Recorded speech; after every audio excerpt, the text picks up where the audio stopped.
नमस्ते स्टूडेंट्स। आज की इस वीडियो में भारत के प्रमुख पठारों का एक क्विक रिवीजन करने वाले हैं। ये टॉपिक आपके एग्जाम के लिए काफ़ी इंपॉर्टेंट हो जाता है, सभी एग्जाम के लिए इंपॉर्टेंट है। तो चलिए देखते हैं। 8 से 10 मिनट में ये संपूर्ण टॉपिक आपको कवर करा दिया जाएगा और किसी भी एक टॉपिक को 8 से 10 मिनट में रिवीजन करने एक सफिशियंट टाइम होता है और काफ़ी बढ़िया टाइम होता है। ठीक है, तो चलिए देखते हैं। और हाँ, इस सभी का पीडीएफ आपको टेलीग्राम पे मिल जाएगा। टेलीग्राम इनोवा लर्निंग हब के नाम से बना हुआ है, तो आप एक बार चेकआउट कर सकते हैं, लिख सकते हैं आप बाद में, या फिर उसका प्रिंटेबल पीडीएफ मिल जाएगा जिसे आप लोग प्रिंट करा सकते हैं। ठीक है, चलो देखते हैं मालवा के पठार को। ठीक है, मालवा का पठार एक त्रिभुजाकार पठार है। ठीक है, यह उत्तर में विंध्य पहाड़ियों से लेकर के पश्चिम में अरावली पर्वतमाला तक फैला हुआ है। ठीक है, और पूर्व में बुंदेलखंड, इसके पूर्व में क्या स्थित है तो कहोगे बुंदेलखंड स्थित है। उत्तर में विंध्य पहाड़ियाँ स्थित है, पश्चिम में अरावली पर्वत स्थित है, पूर्व में बुंदेलखंड स्थित है। यह दक्कन ट्रैप का विस्तार है। ठीक है, दक्कन ट्रैप का विस्तार है यह। ठीक है, आगे बढ़ते हैं।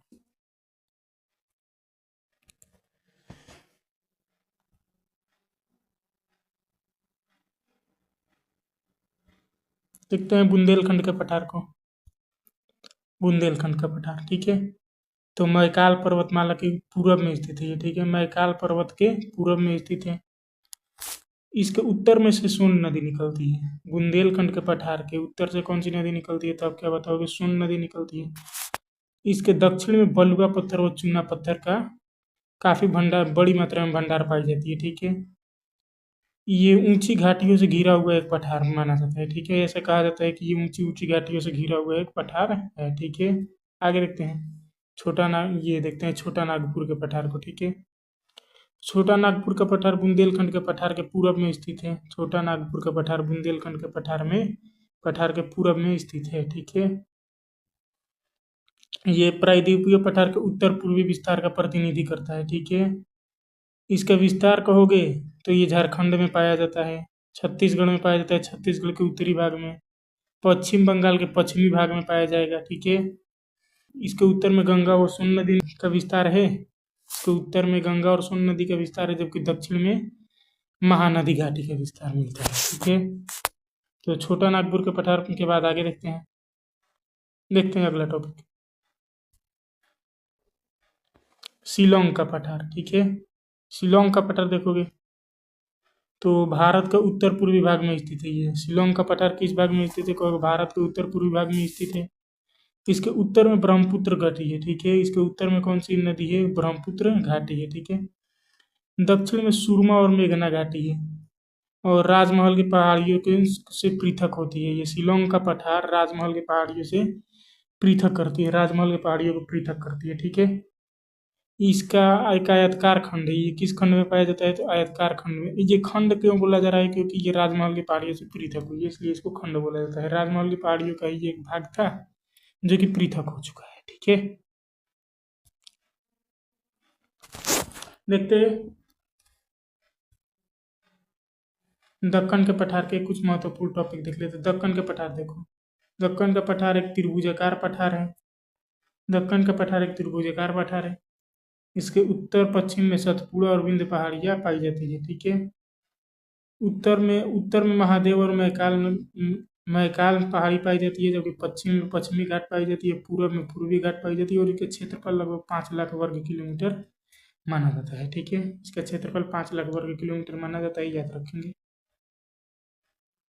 आगे भारत का सबसे बड़ा और सबसे पुराना पठार यही है, दक्कन का पठार। भारत का सबसे पुराना और सबसे बड़ा पठार कौन सा है तो दक्कन का पठार है। यह 8 राज्यों में फैला हुआ एक पठार है। ठीक है, यह कितने राज्यों में फैला है? Then you will say 8 states. गिनिमा माथा इसी का भाग है। दक्षिण भारत का अधिकांश भाग को कवर करता है। ये जो भारत है, भारत के लगभग इतने सारे भाग को ये कवर कर लेता है दक्कन का पठार। ठीक है, आगे देखते हैं।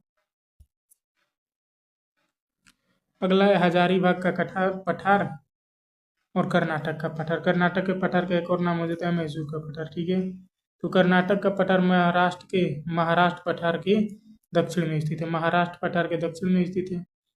दक्कन पठार के दक्षिणी भाग में स्थित है। दक्कन के पठार के और थोड़ी सी दक्षिण जाएंगे तो कर्नाटक का पठार प्राप्त होगा हमें। ठीक है, इसमें से प्रमुख नदियाँ जो निकलती है, गोदावरी नदी, कृष्णा नदी, कावेरी नदी, तुंगभद्रा नदी, सरस्वती नदी, भीमा नदी। ठीक है। हजारीबाग के पठार को देखोगे तो दामोदर नदी के उत्तर में स्थित है। पारसनाथ पहाड़ियाँ सहित अनेक पहाड़ियाँ इसमें पाई जाती हैं। आगे देखो,